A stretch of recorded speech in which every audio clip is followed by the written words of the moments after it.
प्रजापति दक्ष अहंकार में फंसकर अपने द्वेष के कारण सती और शिव की विदाई के दौरान भी महादेव से शत्रुता करने का कोई भी अवसर नहीं छोड़ना चाहते हैं। इसलिए उन्होंने सती को भेंट के रूप में दी जाने वाली वस्तुओं के जरिए महादेव को अपमानित करने की योजना बना ली। उनके इस कृत्य से जहां दरबार में उपस्थित सभी हैरान हैं, वहीं महादेव अभी भी मुस्कुरा रहे हैं। उन्हें तो दक्ष की इस योजना से कोई फर्क ही नहीं पड़ रहा है। वहीं जब एक बार दक्ष ने अपनी बात समाप्त कर ली तो वो अपनी योजना में सफल होने के विचार से मुस्कुराते हुए महादेव को देखने लगे। इधर दक्ष का ये बर्ताव प्रसूति को पसंद नहीं आया। वो उनकी मंशा और इसके पीछे के उनके कारण दोनों को जान चुकी है। इसलिए उन्होंने इसमें हस्तक्षेप करते हुए कहा, स्वामी ये क्या कह रहे हैं? महादेव स्वयं ईश्वर हैं और ईश्वर को कैसे इस तरह की वस्तुओं को भेंट किया जा सकता है? इस तरह तो आप उनका अपमान करने की कोशिश कर रहे हैं। प्रसूति की बात से दक्ष को क्रोध तो आया, लेकिन वो इसे ऐसे दिखाना चाह रहे थे जैसे उन्होंने ये सब किसी मंशा के बिना ही किया है और इसके पीछे उनका कोई छल नहीं है। इसलिए उन्होंने अपने क्रोध पर काबू रखकर मुख के भाव को स्थिर रखते हुए कहा, मैं तुम्हारी बातों से सहमति रखता हूं प्रसूति। महादेव अवश्य ही ईश्वर होंगे, किंतु ये हमारी सारी वस्तुएं उनके प्रयोग के लिए नहीं है। ये तो मेरी पुत्री सती के लिए है, क्योंकि भले ही उसने ईश्वर से विवाह किया हो, लेकिन उसका जन्म एक मनुष्य योनि में हुआ है। वो मनुष्य जिसे शीत लगती है, ऊष्मा का एहसास होता है, निरंतर चलते रहने से पांव में पीड़ा होने लगती है। इसलिए उसे इन सभी वस्तुओं की आवश्यकता रहेगी। और महादेव भले ही ईश्वर ही क्यों ना सही, फिर भी वो सती को ये सभी सुख सुविधाएं नहीं दे पाएंगे। इसलिए एक पिता अगर अपनी पुत्री के भविष्य की चिंता कर रहा है तो इसमें गलत क्या है? दक्ष ने अपनी बातों से सभी को मौन कर दिया। उनके तर्क के आगे कोई भी कुछ बोल नहीं पा रहा था। माता सती को भी उनकी ये बात उचित नहीं लगी, लेकिन वो भी इस पर कुछ बोल नहीं पा रही थी। और जब नालिनी ने यह नजारा देखा तो वो मन ही मन प्रसन्न होते कहने लगी, मानना पड़ेगा पिताजी, क्या योजना बनाई है आपने, तो सभी को शांत कर दिया। खुद महादेव भी कुछ कह पाने की स्थिति में नहीं लग रहे हैं। भले ही आप महादेव को अभी तक पराजित नहीं कर पाए, उनसे अपना प्रतिशोध नहीं ले पाए, किंतु आपने उन्हें अपनी इस योजना के चलते अपमानित जरूर किया है। और ये बात सभी के मुखों को देखकर भली भांति पता चल रही है। खुद सती को आपकी ये बात उचित नहीं लगी है, किंतु वो भी इसमें हस्तक्षेप नहीं कर पा रही है, और इससे मुझे तो अत्यंत प्रसन्नता हो रही है। सभी के शांत रहने के अलावा महादेव भी अभी तक शांत थे। इसलिए दक्ष और नालिनी को लगने लगा कि अब महादेव के समक्ष दूसरा कोई विकल्प शेष नहीं है। वो दक्ष की बात मानने को मजबूर हो गए हैं, और इसी गलत धारणा के कारण दोनों की खुशी का कोई ठिकाना नहीं था। हालांकि उनकी ये खुशी अधिक देर तक नहीं रहने वाली थी, क्योंकि दक्ष के इस आग्रह पर महादेव का उत्तर आना अभी बाकी था। इसलिए दक्ष की मंशा को भली भांति समझने के बाद महादेव ने मुस्कुराते हुए कहा, मैं आपकी बात से सहमत हूं प्रजापति। एक पिता का अपनी पुत्र की चिंता करना कोई अनुपयुक्त कार्य नहीं है, और सती का जन्म मनुष्य योनि में हुआ है, इसलिए उन्हें इन सभी वस्तुओं की आवश्यकता हो सकती है। महादेव के इतना कहते ही सती, प्रसूति और वहां उपस्थित सभी को अधिक हैरानी होने लगी कि महादेव दक्ष के इस कार्य में अपनी सहभागिता निभा रहे हैं।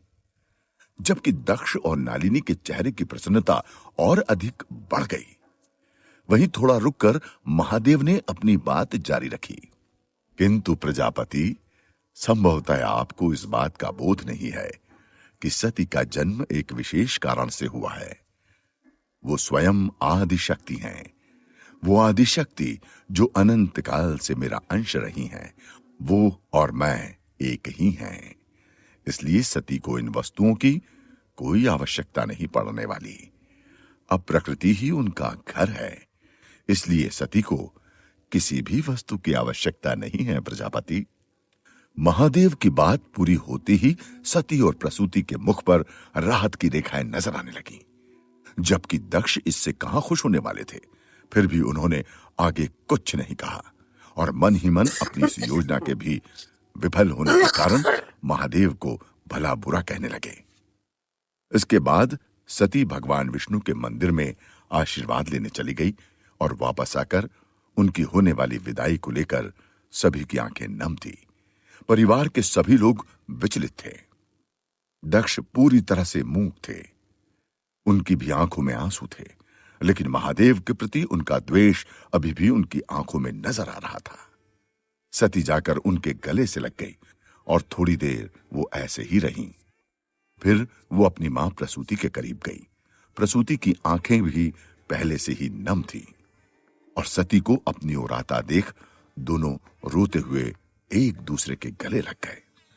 इस तरह एक एक कर सती अपनी बहनों से मिलने लगी, जबकि प्रसूति महादेव के समीप जाकर आंखों में आंसू लिए बोली, महादेव, आज एक मां अपने हृदय का टुकड़ा आपको सौंप रही है, उसका सदैव ख्याल रखिएगा। मेरी सती थोड़ी चंचल है, यदि जाने अनजाने में उससे कोई भूल हो जाए तो उसे क्षमा कर दीजिएगा। इतना कहते ही प्रसूति महादेव के हाथ जोड़ने लगी, लेकिन महादेव ने उन्हें ऐसा करने से रोकते हुए कहा, आप चिंता ना करें, सती अब मेरी जिम्मेदारी है। मेरे रहते हुए सती को कभी कोई पीड़ा नहीं सताएगी। अब तक सती जाने से पहले सभी से मिल चुकी थी और आखिरकार वो घड़ी आ ही गई जब सती को महादेव के साथ कैलाश के लिए प्रस्थान करना था। इसी क्रम में दोनों धीरे धीरे कदम बढ़ाते हुए दक्ष के महल से निकलने लगे। नंदी भी उनके पीछे पीछे हो लिए। इधर महादेव और सती कुछ कदम आगे ही बढ़ा पाए थे, तभी पीछे से नालिनी दौड़ती हुई उनके करीब आ गई। सती की विदाई के समय वो जानकर सभी के बीच से चली गई थी, जिससे बाद में अकेले में वो सती से मिल सके। वहीं उसे देख सती ने हैरानी से पूछा, अरे नालिनी दीदी, आप विदाई के समय आप कहां चली गई थी? मैंने आपका इंतजार किया था। सवाल सुनकर भी नालिनी ने उसे नजरअंदाज करते हुए कहा, सती, तुम मेरी सबसे छोटी बहन हो, तो तुम्हें विदा किए बिना मैं कैसे रह सकती थी? तुम्हारे ही कारण तो मुझे इस महल में इतना सब मिला। नालिनी जानकर अपने शब्दों का प्रहार करने लगी और उसकी इस मंशा से अनजान सती मुस्कुराने लगी। उन्हें तो इन शब्दों में नालिनी का प्यार दिखाई दे रहा था। वहीं नालिनी ने अपनी बात को आगे बढ़ाते हुए कहा, लेकिन सती, मुझे तुम्हारे भविष्य को लेकर चिंता हो रही है। तुम इस वीरान जगह पर बिना सुख सुविधाओं के कैसे रहोगी? मेरी बात मानो तो पिताजी के दिए हुए उपहारों से कुछ आवश्यक वस्तु अपने साथ ले जाओ, जो बुरे वक्त में तुम्हारे काम आ सके। नालिनी की ये बातें महादेव भली भांति समझ रहे थे, लेकिन फिर भी वो इस पर सती की प्रतिक्रिया का इंतजार करते हुए मुस्कुरा रहे थे। और वही हुआ जैसे महादेव का अनुमान था। सती ने मुस्कुराते हुए कहा, दीदी, मेरी चिंता करने के लिए आपका बहुत बहुत धन्यवाद। मैं जानती हूं कि आप मुझसे अत्यधिक प्रेम करती हैं, इसलिए आपको मेरी फिक्र है। परंतु मैं जहां जा रही हूं वही स्थान मेरी असली जगह है। फिर वहां के रहन सहन से मुझे क्या तकलीफ हो सकती है भला? ठीक है सती, जैसा तुम्हें उचित लगे। ईश्वर तुम्हें सदैव खुश रखे। इतना कहने के बाद नालिनी मुख पर मुस्कान लिए वापस महल की तरफ मुड़ गई, जबकि महादेव और सती एक बार फिर अपने मार्ग की तरफ बढ़ने लगे।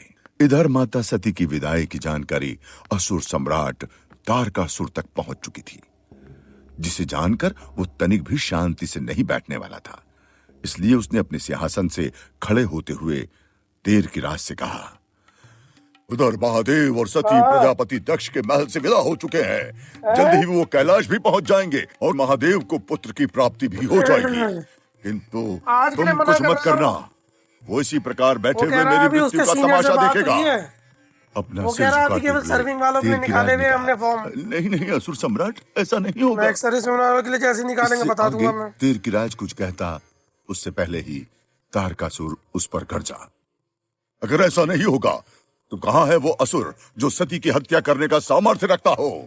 तीरकिराज ने विनम्र लहजे में कहा, क्षमा करें सम्राट, इसी कार्य को संपूर्ण करने की राह में हमारे कई असुरों का वध हो चुका है, इसलिए महादेव के रहते हुए सती की हत्या करना असंभव प्रतीत होता है।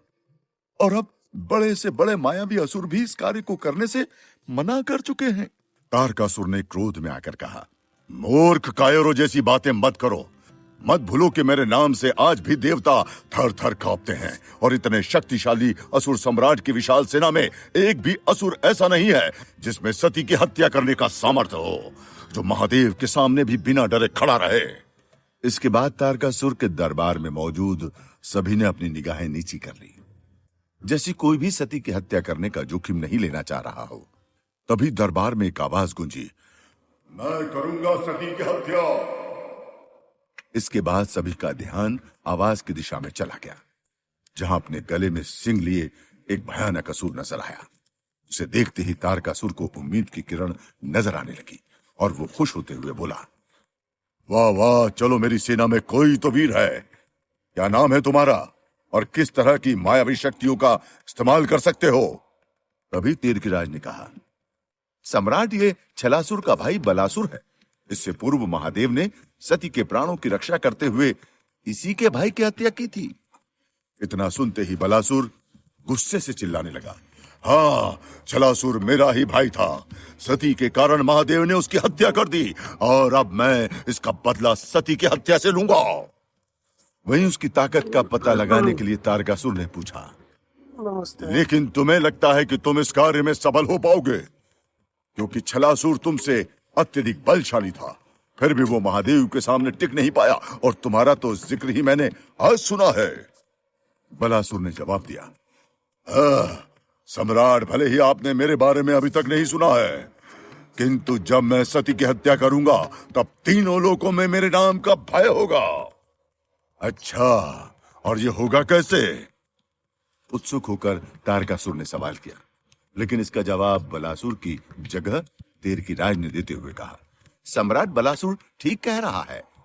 इसमें अपनी मायावी शक्तियों के अलावा छलासुर की मायावी शक्तियां भी हैं, क्योंकि छलासुर ने अपनी मृत्यु से पहले अपनी शक्तियों को बलासुर में प्रवाहित कर दिया था, जिससे ये न केवल किसी का भी रूप धारण कर सकता है, बल्कि उसी की तरह आवाज भी निकाल सकता है। और इतना ही नहीं, इसके एक हमले में 1,00,000 गजों की शक्ति का बल है। असंभव। तारकासुर के मुख से इतना ही निकला था कि अगले ही पल बलासुर तारकासुर के रूप में आ गया, और उसी की आवाज में कहने लगा, अब आपको मेरी मायावी शक्तियों पर यकीन हो गया होगा सम्राट। अब आप चिंतित ना हो, मैं जल्द से जल्द सती की हत्या करके आपकी चिंता का निवारण और अपने भाई की मौत का बदला लूंगा। इधर भले ही बलासुर के सामने आने से तारकासुर की उम्मीद जाग गई थी, लेकिन वो अभी भी आने वाले कल को लेकर चिंतित था। इसी बीच तीरकराज ने उससे कहा, सम्राट, यदि आपकी आज्ञा हो तो हमारी सेना देवताओं पर आक्रमण करने के लिए आगे बढ़े। लेकिन तारकासुर को उसकी ये बात पसंद नहीं आई, और उसने गुस्से से कहा, मूर्ख, अभी नहीं, अभी बस सती की हत्या होने तक हमें प्रतीक्षा करनी होगी। यदि बलासुर अपने इस कार्य में सफल हो जाता है तो हम जब चाहें देवताओं को अपना गुलाम बना सकते हैं। दूसरी तरफ एक लंबी यात्रा के दौरान जब सती को थकावट महसूस होने लगी, तो महादेव ने कुछ देर विश्राम के लिए नदी किनारे ठहरने का फैसला लिया। वहीं नंदी ने दौड़कर केले के पत्ते में जल लाकर सती को दे दिया। इसके बाद उन्होंने महादेव और सती को एकांत में समय बिताने के लिए कुछ क्षण अकेला छोड़ दिया। वहीं नंदी के जाते ही सती महादेव के कंधे पर सिर रखकर उनसे बातें करने लगी। न जाने क्यों स्वामी, मुझे कैलाश जाने की जितनी प्रसन्नता हो रही है, उतना ही विचित्र एहसास मुझे पिताजी का महल छोड़ने का भी हो रहा है। हालांकि मैं आपके साथ कैलाश जाना चाहती हूँ, और इसमें कोई दो राय नहीं है, परंतु फिर ये विचार मेरे मन में क्यों उत्पन्न हो रहे हैं? सती की बात सुनकर पहले तो महादेव मुस्कुराने लगे, फिर थोड़ा रुककर उन्होंने कहा, सती, मनुष्य योनि में जन्म के कारण तुम्हें सांसारिक मोह अभी भी अपनी ओर आकर्षित कर रहा है। इसमें तुम्हारी कोई गलती नहीं है, और तुम्हारा अपने शक्ति होने के बोध में भी समय है, इसलिए तुम्हें ये विचित्र अनुभूतियां हो रही हैं। सती से बात करते करते महादेव के मुख पर गंभीरता का भाव नजर आने लगा, जैसे उन्होंने सती के भविष्य को लेकर कुछ अनहोनी देखी हो। इसलिए वो शांत हो गए और उन्हें ऐसे अचानक शांत देख सती उनकी ओर देखने लगी। उनके मुख के बदलते भाव को देख सती ने पूछा, क्या बात है स्वामी, आप मेरे ही बारे में मुझी से बात करते हुए इतने गंभीर हो गए? अवश्य आपने मेरा भविष्य देखा होगा, तो मुझे भी बताइए आपने क्या देखा है? लेकिन महादेव ने विषय बदलते हुए उनसे कहा, सती, तुम आदि शक्ति हो। ब्रह्मा, विष्णु और महेश के समान ही तुम्हारी भी शक्तियां अपार हैं, और अब तुम भोग की दुनिया छोड़कर योग की दुनिया में प्रवेश करने जा रही हो। इसलिए तुम्हें अपने भविष्य को लेकर किसी बात की चिंता करने की आवश्यकता नहीं है। इतना कहने के बाद महादेव शांत हो गए, लेकिन माता सती अपने प्रश्न का उत्तर लिए बिना शांत कहां होने वाली थी। इसलिए उन्होंने कहा, ना जाने आप मुझसे क्या छुपाने के प्रयास कर रहे हैं, इसलिए पहले भी मैंने आपसे अपने भविष्य के बारे में जानना चाहा, किंतु आपने मना कर दिया। जाइए, मैं आपसे बात नहीं करती। शिकायत करते हुए माता सती महादेव के पास से उठकर जंगल की तरफ जाने लगी, और महादेव उनके इस बालहट पर मुस्कुराते हुए उन्हें देखने लगे। लेकिन कुछ तो अवश्य है जिसके बारे में महादेव सती से बात करना नहीं चाहते हैं, जो सुखदायी नजर नहीं आ रहा है। अन्यथा महादेव के मुख पर गंभीरता का भाव उत्पन्न होना मुश्किल है। फिर भी उन्होंने सती से असत्य नहीं कहा। तो क्या है महादेव की बातों का अर्थ? सती के आने वाले भविष्य में उन्हें क्या जटिलताएं नजर आ रही हैं?